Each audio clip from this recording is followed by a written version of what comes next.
round 6 of the Madison, Wisconsin Regional Championship.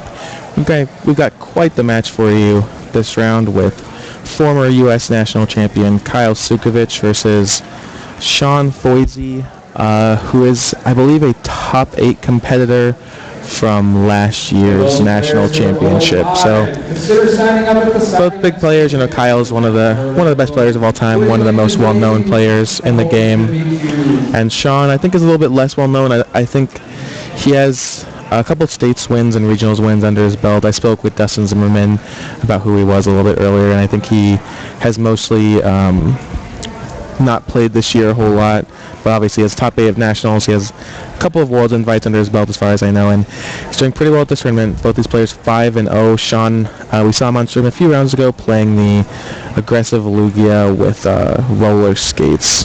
The heck, we saw him get 4 heads and 1 tails on roller skates over the course of the game, I believe. And Kyle playing a Yveltal, Garbodor, Darkrai, Buffon deck. Do you have any idea how this match is going to play out, David?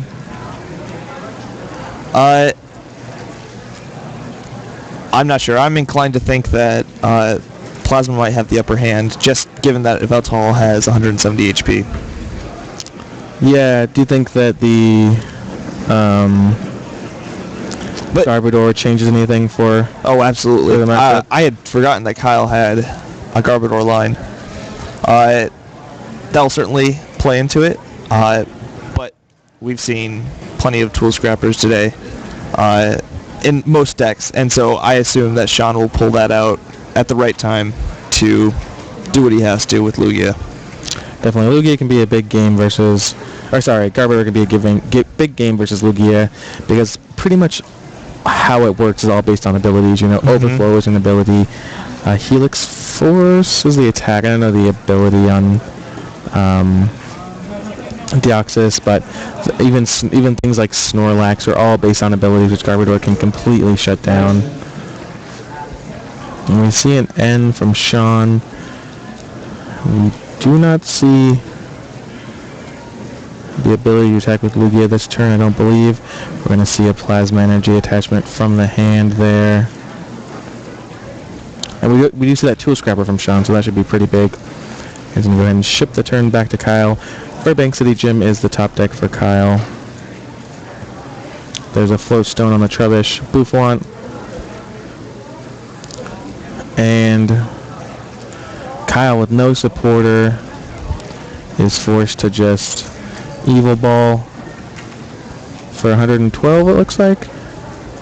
Yeah, 120 for 12 damage counters, 120 damage. The game would be pretty weird with numbers like that. 112 HP.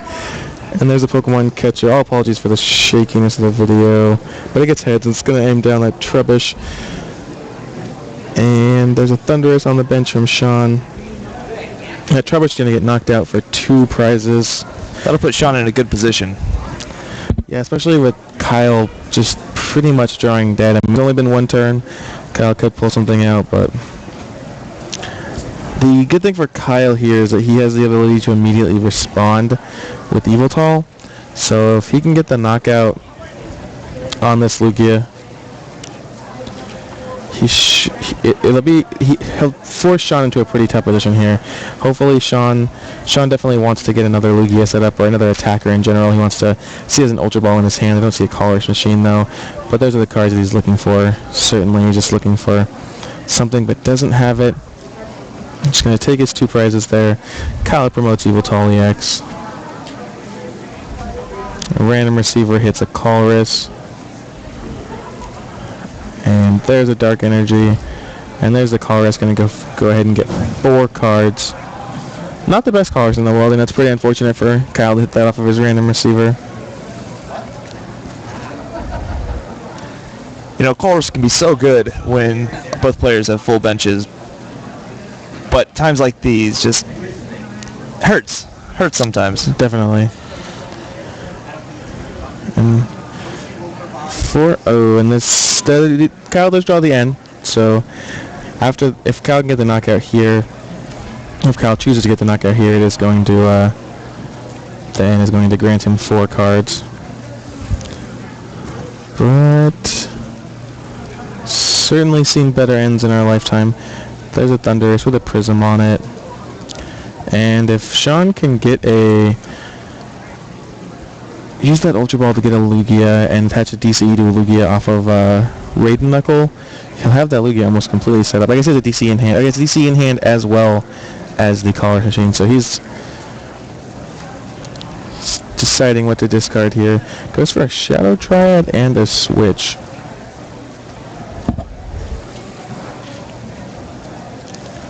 Sean searching through his deck. Gonna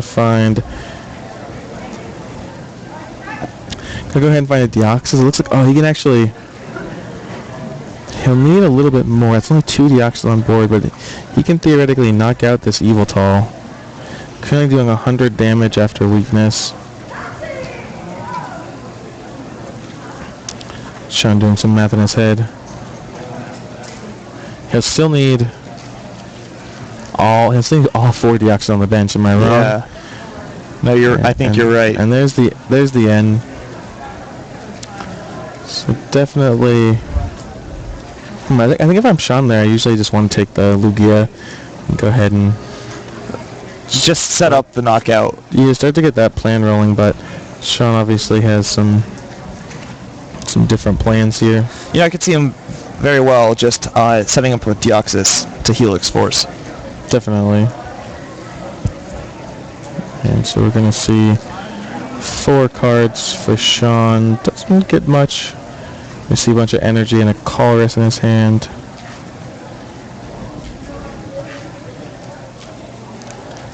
And the Prism is, I assume, going to go on that Absol. I think it's pretty good to put Kyle on odd prizes here if you can. Cal.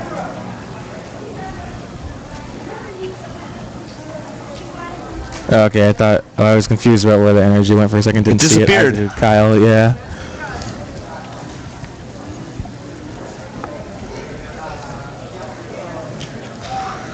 And the DCE for Kyle, they're definitely going to allow him to set up the 2-hit. Actually, if he has a laser, he can get the knockout just from evil balling. And he's going to go in and try and find it. But if he can't get it, it's also fine because he can go ahead and Y-Cyclone that DCE over to that Boufflant and have a non-EX way of dealing with whatever Sean decides to throw out next. That's kind of one of the downsides to these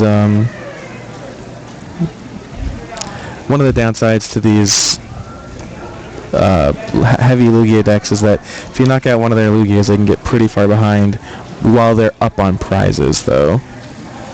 We see Dark Patch, DCE, N, and a Darkness Energy in Kyle's hand. Gonna go ahead and Dark Patch onto that Absol. He also just Y-Cyclone onto that Absol if that's what he decides to do, as that Absol will trade better with the Absol on Sean's side of the field. So maybe what Kyle does, but Boufflant is such a powerful card. And Kyle does move the energy over to Boufflant. There's an Ultra Ball for the Lugia. Bench is fully set up. Deck is getting where it needs to be.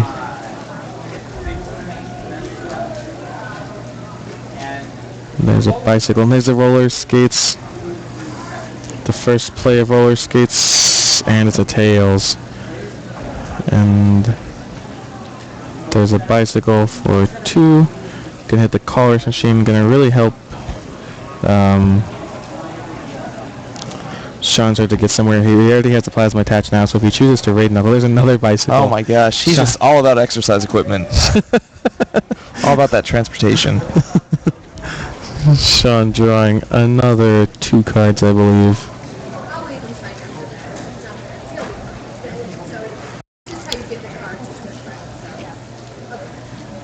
And there's a Dazzling Machine from Sean, getting the Colors and slamming it for 7 cards.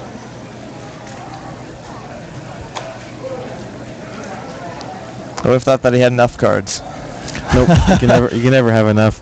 He can draw more roller skates this way. This is true. And now 2 plasma energy on the Lugia. There's the roller skates. Now, last time Sean was on stream, we talked plenty about roller skates. But how do you feel about bicycle in the current climate? I think bicycle's fine. It's in these decks, like plasma, that are very aggressive. I think that you can afford to kind of have a dead card in your hand at times, if you can't necessarily use it. And I think that you also love the ability to just go ahead and get end low, and then, or even have to ultra ball your hand low and then draw 3-4 cards with bicycle. I think it's harder to fit in the decks that really need to be consistent. Like, I would never play Blastoise. I would never play it in Blastoise or those type of decks that require a lot of consistency in setup. Yes. But in decks that are very aggressive, I really like it, especially in combination with roller skates. It can be quite a big game, as you saw. Sean missed both roller skates and still drew like 6 cards there before playing a supporter. And there's a Dark Energy on the Yveltal. And there's an end. Sean going to one off the end. And this is an unfortunate thing that can happen when you're playing Lugia as well. Is that, again, you get so far ahead and you're very, very aggressive. And you're probably the best just straight aggressive deck as far as taking early prizes. But, you can get end low. You can fall apart in late game. Thankfully for Sean, he still has a DCE and a Plasma Energy on his Lugia, which means that any one energy will allow him to Plasma Gale, and if he doesn't want to Plasma Gale, he has energy to retreat and attack with Thunderous.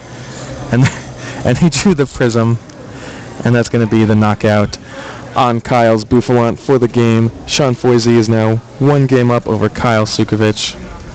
And wow, what a game! That game just kind of showed how powerful Lugia is. He didn't necessarily get a turn 2 and turn 3 million prize knockouts with Lugia, but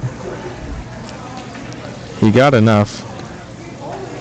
The deck is just explosive. Definitely. As always, On the Bubble is brought to you by Top Cut Central. Check out topcutcentral.com and buy one of the lovely playmats that you see on your screen. So we're actually at the Top Cut Central event today. This is Wisconsin Regionals, so it's Top Cut Central logos, On the Bubble logos everywhere. Really cool to see. Thank you for coming out if you're watching this on YouTube later. Really appreciate all the support. Both players are going to take a little bit of time to shuffle up. We do have 8 rounds at this event with a top 8 in the morning, so I guess it's something we've never really talked about. David, what do you think about the new system? We talked about time a lot, time and best of 3, 50 minutes was talked about forever, but how do you feel about, the number of rounds and draws and all that? I've heard a lot of complaints about ties. About ties? Yeah. So, draws, I'm not sure about. I haven't experienced them enough to have a solid opinion. Number of rounds seems fine. Top 8 makes things very competitive, but I think it makes the results more legitimate. Definitely. I think the unfortunate situation is when you get involved in things like this, where you have a high number of players to where 8 rounds, you have 8 rounds and then a lot of X1s and 1s miss. I think that's where it gets to be unfortunate. But that's always going to happen regardless of how big of a top cut you have. You're always going to have those times where a player doing well will miss just because based off of how the math works. But it does, I think a number of X1s and 1s will miss this tournament, will miss the top 8 in this tournament. It's going to be pretty harsh, especially now that all of the glory is on the top 8, which I do think is a good decision. I think it's cool to have, top 8s across the board, and so there's no more I top 32 this regional, I top 16 this season, I top 8 of this event. It's kind of brings more prestige to it, but it definitely is a way more of a feel bad for all of those players who don't make the top 8. Even if you get 10th, you know what I mean? Obviously bubbling, being on the bubble, getting 9th to 10th is always difficult, but especially now. It makes your opponent's win percentage all the more relevant, and it makes you as a player want to play the better players to make sure that you consistently throughout the tournament have a good opponent's win percentage. Definitely. Your tiebreakers matter a lot now. Yes. I'm actually a big fan of a system that would still keep the top 8, but make it so that your number of rounds is determined by what the lowest number of rounds you can run while allowing every X1 and 1 to make the top 8. So if you can run a number of rounds to where everyone who is X1 and 1 will make the top 8, I think that would be kind of a perfect solution, because X and 2 is a good record, especially when you have 8 rounds. Going 6-2. 6-2 is good, solid, but really when you've only lost one game all day and you don't make the top 8, you don't get a chance to play it out, that's what stings. It shows how consistent your playing was, how consistent your deck was, because it affords that one loss while still guaranteeing that you make it in. Definitely. I would have to agree. I also think that the Pokemon could make a decision that where the prizing is based off of your record rather than your place. So, like, if, for instance, if you it'd have to. I think it provides some difficulty because you'd have to predict how many people are going to show up. But I think that if you can say, hey, every player that's X and 2 is going to get this amount of prizes, or every player that's X and 3 is going to get this amount of prizes, rather than oh, you were the same record but you had bad breakers, so now you're not in the top 32 and you don't get anything. But a lot of decisions to be made. And we see Kyle Sucevich has Garbodor online, has an Yveltal, just took a knockout, and Sean seems to be struggling a little bit. He's going to go ahead and Raid Knuckle a DCE onto an Absol.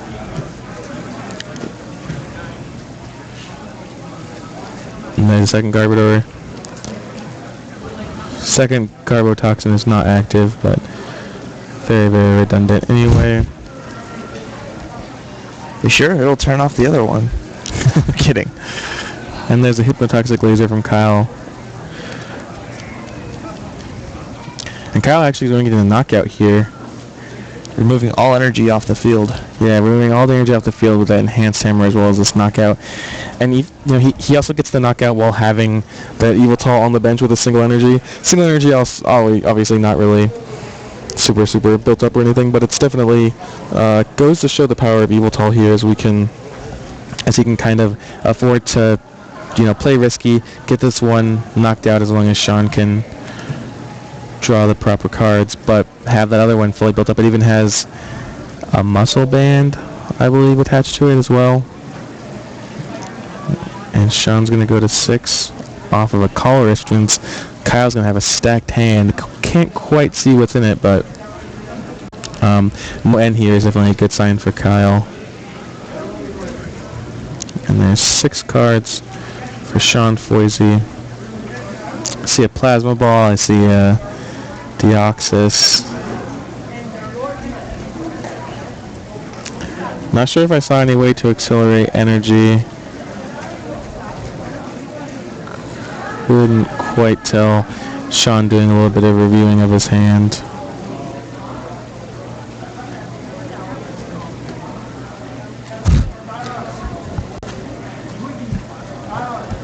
And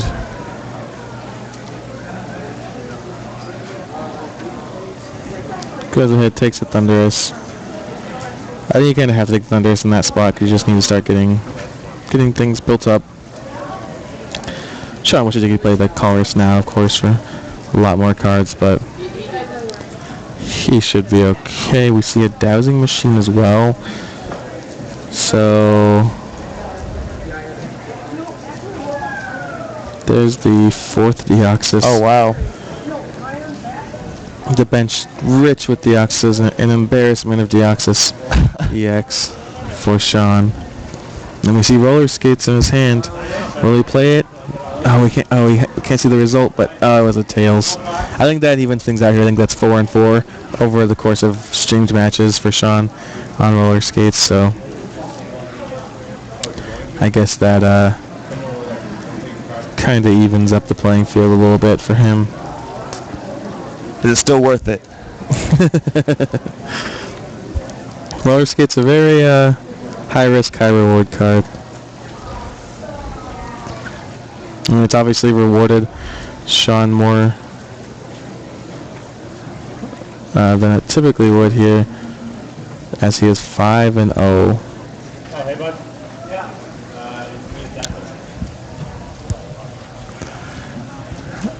And that Yveltal on the bench is so built up. It's currently attacking for 120 damage, so Sean's going to have to draw something pretty spectacular here. This active Yveltal will be knocked out via Thunderous, doing 140 plus the 100 that the Yveltal already has on it. Actually, I guess Garbotoxin. Yeah, Garbotoxin is active, so those Deoxys are just sitting there. And so Muscle Band is what Sean's going to need to even out this game. Plays down a Lugia. Yeah, Lugia occupying that 5th bench slot.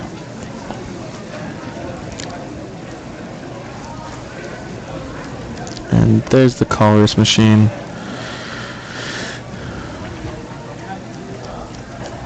Onto that Lugia. I mean, Lugia is a way that the Sean can come back here. I fear it may be too little too late.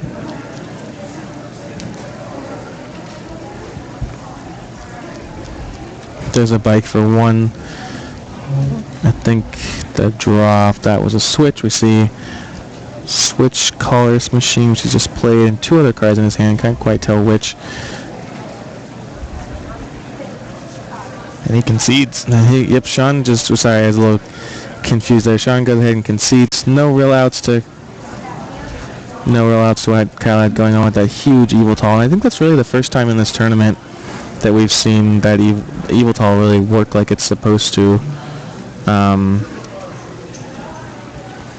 The first time we've really seen it, just come across and be able to take knockouts and then build up another Yveltal onto the bench. I think we've only streamed Kyle's Yveltal this tournament, so it's not like we've seen a whole bunch of them, but No. that definitely is the game plan. And Kyle Sucevich evens things up 1-1 versus Sean Foisy. Who are you going to pick for the favorite here?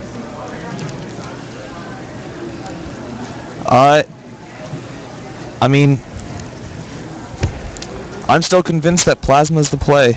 And as such, I would have to go with Sean. All right. I mean, even though he's been half and half on his coin flips for roller skates, they seem to be treating him well. And I'm sure that won't stop. Definitely. What about you? I mean, I think it's close. I think it just honestly just depends on draws. Sean gets to go first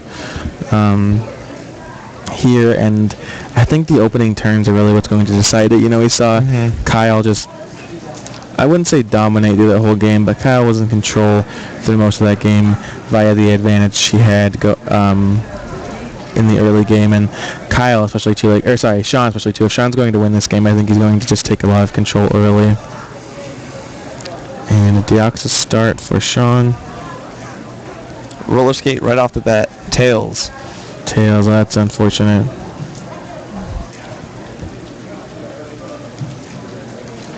Does look like he's going to be playing out his hand.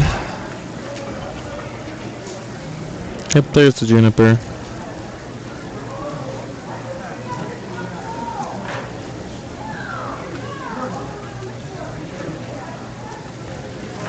And see a bunch of cards in Sean's hand, but I'm not sure exactly what we got going on here. What do you think of Garbodor in general in the current format, David? I think it depends on the line. If you're committed to Garbodor, he's great. I know that some Blastoise players have been dropping their Tool Scrapper accounts. Just one. A lot of them still have 2. and they still have Dowsing Machine to get another Tool Scrapper back. But still, if you've got a very thick Garbodor line, there's not much that any player can do against it. Definitely. I think Garbodor, I love my control cards. I think Garbodor is one of the absolute best. It's really the only, I guess Trevenant. We have Garbodor and Trevenant right now are really the two that are at kind of the top of I that don't think pile. Trevenant has matured enough to really take control of the format. I didn't mean to take control of the format. I meant there. No, I know. Yeah. I was making a bad pun. Making a little pun that went right over my head. Sorry. No worries. I'm skitty bad about that. No worries at all, David. We see opposing Absols on the board. What do you think of Absol, actually? We talked about that yet? I'm not sure. And we talking a lot of Pokemon today.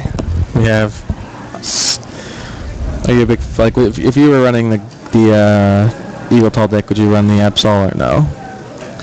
In Yveltal, yes, most likely I'd run an Absol. In Plasma, though, I'm not so sure. I loved having Absol back when I played TDK, but these days, I'm not sure. Barring Safeguard decks, or decks with Safeguard abilities in them, I don't see much reason to have an Absol in Plasma. I'm a big fan of the cards because I think it's very, very aggressive and has a very, very high damage output for a pretty low cost, and it's not an EX. It can just detract from your overall strategy. Definitely. Anytime that you run kind of things that don't just power up your strategy of, luging twice, taking 6 prizes off 2 turns like that, can be rough.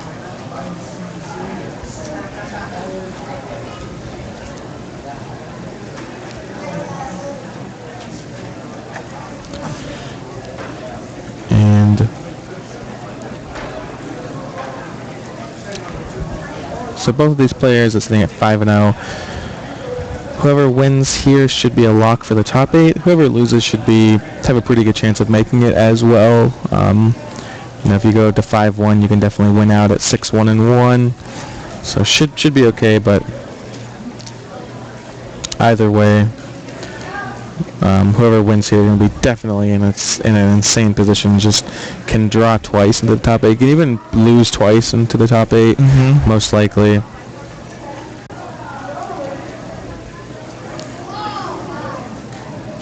Have you played in any Premier events since the beginning of this season, David, besides the league challenges? No, actually, which is surprising. I've just been busy with school, so I've not made it out to any tournaments, and the tournaments I have made it out to, I've enjoyed commentating. I've enjoyed watching games and promoting the game in general, discussing matches. I feel very much like a retired player. Your last tournaments were during the 2013 season, the Correct. States. Did you attend states that year, or just cities? I think I played in Texas States that year. Okay. But even that year, you weren't really gunning for it, right? Your last big year was 2012, where you qualified for Worlds in Kona, Hawaii. Correct. After that, I lost a little bit of interest in the game, and my priorities just refocused. That's fair. You're in grad school now? Yes. In Fargo, North Dakota. Pretty close to our location now. How long did it take you to get here? I guess it was about 9 hours or so. 9-hour drive? Yeah. Not bad. And that was with plenty of stops, breaks. Right. It was an enjoyable drive. Riding with my friends to a Pokemon tournament, no better thing. Definitely. I drove back from last year's national championship in Indiana with 2011 world champion David Cohen, and we took a 5-day, 25-hour drive from Indianapolis, Indiana to Seattle, Washington. And I got to see all the beautiful Midwest, especially Fargo, North Dakota, where you would move only a few months later. Yes. Maybe even a month later, right? Because I remember it was really close. And maybe a couple weeks. Yeah. But regardless, that sounds wonderful. Yeah, it was pretty fun. I love road trips, and the Midwest, has a lot of open fields, a lot of nothing, but can be pretty beautiful depending on where you are and what time of day and all that. And it looks like Kyle is just having a pretty hard go of it here. We see the difference in the board states of Kyle and Sean is just staggering. Sean doesn't have a Lugia set up yet, but he just has an Absol that's attacking, and Kyle just has an Absol with no energy, an Yveltal with 1 energy, and a Trubbish with no tool. And looks like this is a rough game 3 for Kyle. We see a Colress for 7.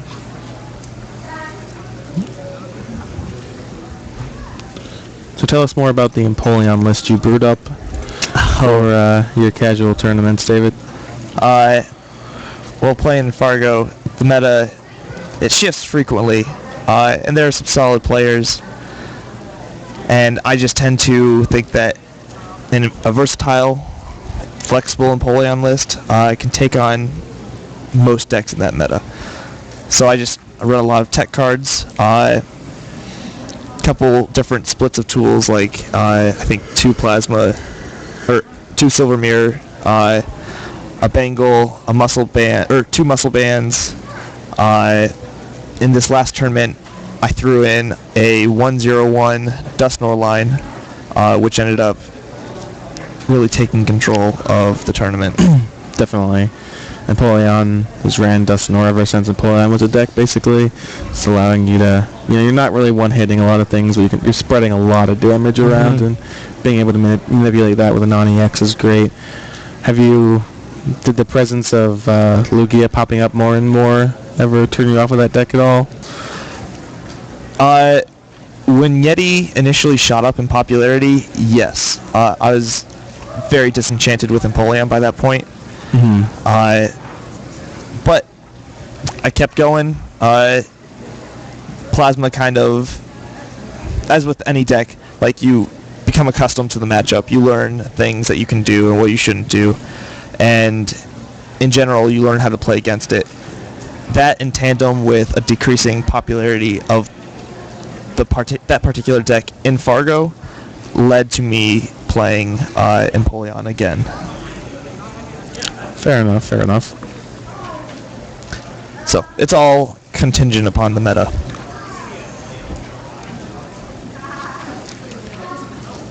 And Kyle again struggling to really getting things set up. I don't think he didn't play a supporter last turn. I believe his draw for the turn was an Ultra Ball. He did get to knock out that Absol. Oh, and wow, Sean's gonna get the knockout here with the Plasma Gale. It'll allow him to take 3 prizes. Got down to 1 prize left, and Kyle needs to draw something quickly. An N here would be a perfect card for Kyle to draw. And the top deck is... He is not playing without sleeves. Get out of here. No, they're clear. Oh, good. They're just like a clear. You see Mike Newman commenting on Sean Foisy's sleeves. But he's just using clear voice. Did you see the top deck for Kyle? I don't assume it was anything super relevant. No, it was a dowsing machine, actually. Well, very. You are quite wrong, Kenny. Very relevant, indeed. And that's going to go ahead and take the N. As it N was a perfect card for Kyle to draw, and in a roundabout way he drew it. Going to go ahead and play that Yveltal on the bench, slam that N. I think Sean's hand had 8 cards in it by the looks of it. Wow. Now going down to 1, and he actually needs to draw a Plasma Energy here. You see he only had 1 Plasma Energy attached last turn. Plasma Gale it away. I'm not sure of the counts of Plasma or Color's Machine left in his deck. Yeah. But Mike Newman commenting that Sean plays 4 each. A huge surprise there. Glad I could help. But Backseat commentating. And this is also where, like, for instance, the power of bicycle comes in. You know, I don't know. Sean's played a lot of bicycles throughout this game. Actually, I don't think he's played many throughout this game. I thought the match he has, though. And if one of those cards is a bicycle, he's going to be able to draw 2 or 3 cards and just kind of get the train going. You know, bicycle into his skates, draw 3 more, maybe Ultra Blossom away, get another bicycle, and just bike upon skates upon bike. It's too much. It's too much. I can't handle this. Kyle taking a look through his own discard pile. He only drew 5 cards off that end, so he could very well just not really still be in the greatest position. You see Kyle taking a look through Sean's discard pile as well. Did you win? So what's your record? 4-2. Alright, Mike Newman advancing to 4-2, trying to win out and make top 8. He will need a regionals win to secure his invite via league challenges. Otherwise, he's on the top 8 Nats plan. But Sean, we actually have both of our feature match players have top 8 in the past, so it's not impossible. Kyle's done it 3 times, so it's not impossible. Kyle can do it 3 times. You can do it once, Mike. I believe in you. You're a Pokemon prodigy. Looking like a favorite to win or top 8 this tournament as well. Both of these guys could definitely take a loss. Yeah, as we talked about earlier, both of these players can afford a loss and still likely make the top 8.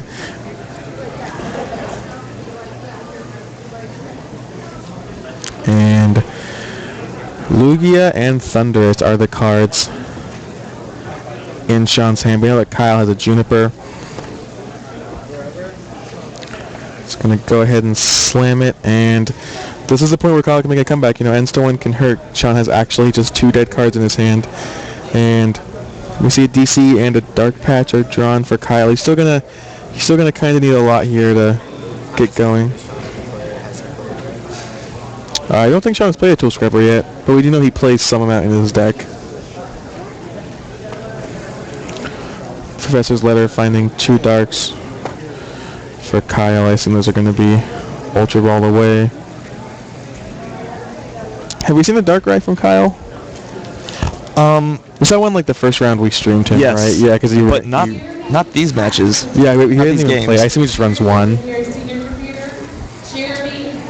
Darkrai is a very powerful card, but as an attacker, has just kind of been outclassed by Yveltal. It's funny. Yveltal is almost like a happy medium between Mewtwo and Darkrai. Definitely. The former kings of the format.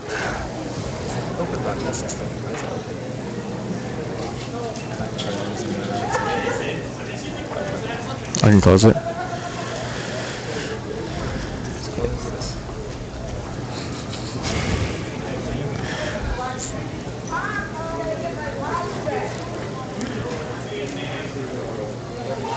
And Sean Foisy with the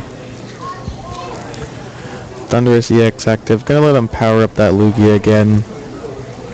Prism Energy was the draw for Sean.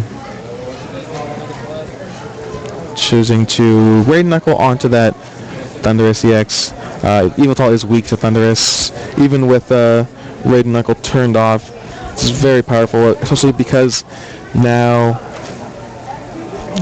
Sean is in a position where he can afford to kind of let Kyle take a hit on the Thundurus, switch to the other one, hit Kyle, let Kyle hit that one, and then switch back to the original Thundurus and take a knockout.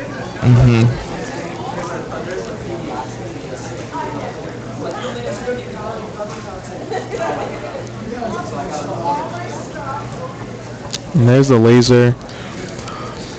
And a Y-Cyclone. And there's a Y-Cyclone.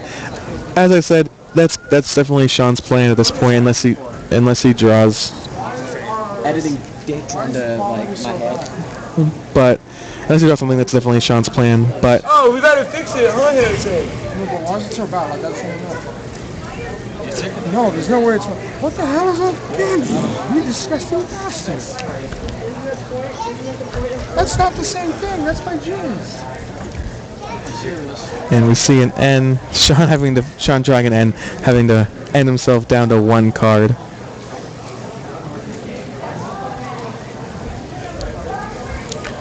And I'm not really sure what he's looking for here. Again, I think he's if you can draw a Tool Scrapper, obviously that's going to be huge for him. Anyway, Harrison, it's because he's running one program and we're running two.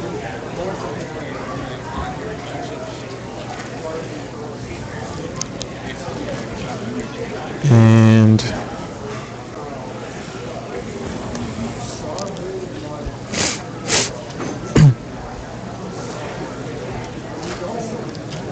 what have you thought about this event so far, David? You've been a fan of how it's been run and everything? Absolutely. This has been a great event. I think just the way everything is laid out is perfect. The side events, the games that they have available for players, it's wonderful. The vendors, fantastic. Just overall, a very well-run event. Definitely.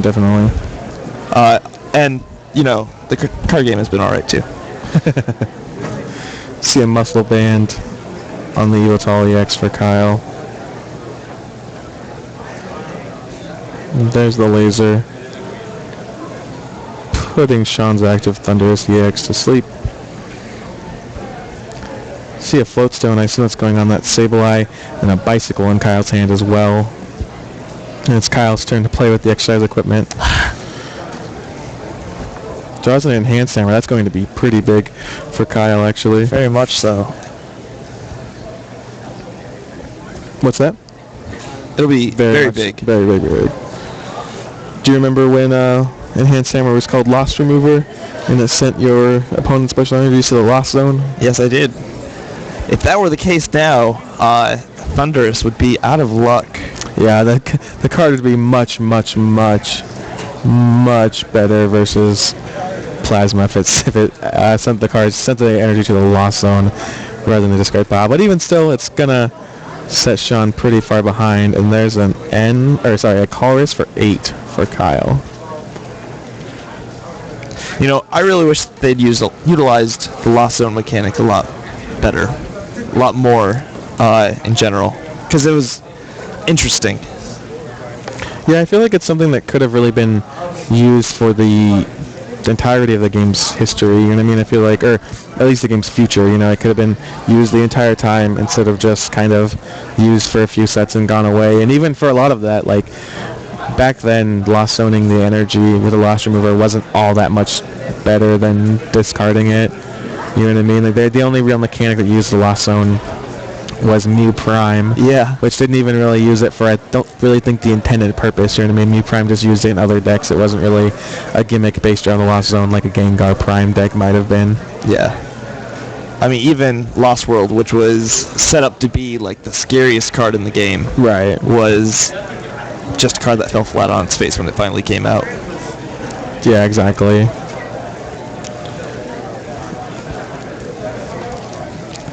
I mean, with the current sets, I'm not too unhappy that Lost Zone's no longer a thing. I mean, they reset the game in a lot of cases just to make it simpler for newer players to get into it.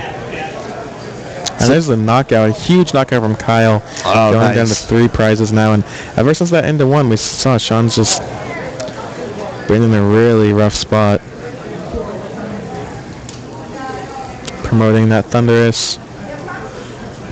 And Plasma Ball was the draw for turn for Sean.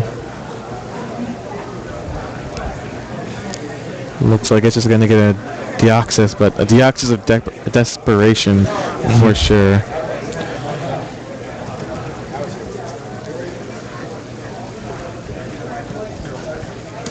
And going to go ahead and ship the turn back to Kyle Sucevich. Wow. Only a few cards left in Kyle's deck, so definitely not going to be playing that Juniper in his hand anytime soon. And that Yveltal currently doing 120 damage. So a laser would get the knockout for Kyle here. Kyle's had quite a comeback during this match. Even during this game too, Sean's down to 1 prize, and Kyle fighting with everything he's got. It's admirable. This is 120 damage. And the draw step was a plasma energy, I think, for Sean, so not going to do a whole lot. And now Sean is hoping to draw. Actually, even attaching that plasma energy to the Lugia, he's not really hoping to draw a DC because that won't even get him a knockout. But a supporter that drew him a Tool Scrapper and a double colorless wood. I don't know if anything else would really. Looks like Sean's pretty close to conceding. Still has that. Still can buy himself a turn with that Deoxys. Ooh, he misses. The Caller's Machine finds nothing. All 4 of his energy used up. And Kyle taking a look through his deck. Look through his discard pile here. Draws a card. And we have a DC in his hand, so if he can find a laser, that will be knockout for game. And we're going to see a random receiver here. And a few more cards in Kyle's deck. Didn't quite see what those were. I apologize. The camera's being a little bit laggy. Going to figure that out for next round.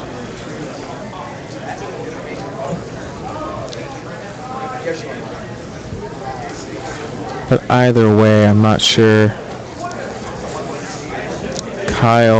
Sean wanted to draw something very spicy. I think ever since the end of 1, he drew an N on the second turn that he was end of 1. And it's been, another 6 turns since then, so he's really, being end of 1 is not where you want to be at all, but especially drawing this poorly out of it, Sean's got to be feeling bad. Well, he did very little to thin his deck out early on. Definitely. So that's playing into it now. He just took his prizes way too quickly. And it's nature of the game to have, and to slap your hands a little bit for that mistake. Definitely. I mean, there's very little that Sean could have done, but we're seeing the ramifications. We see the Y-Cyclone, Kyle wisely building up both of those Yveltals, making sure that none of them can lose to a Deoxys, and Kyle wins the game. Sean with nothing left. Kyle Sucevich advances to 6-0 here in the Wisconsin Regional Championship.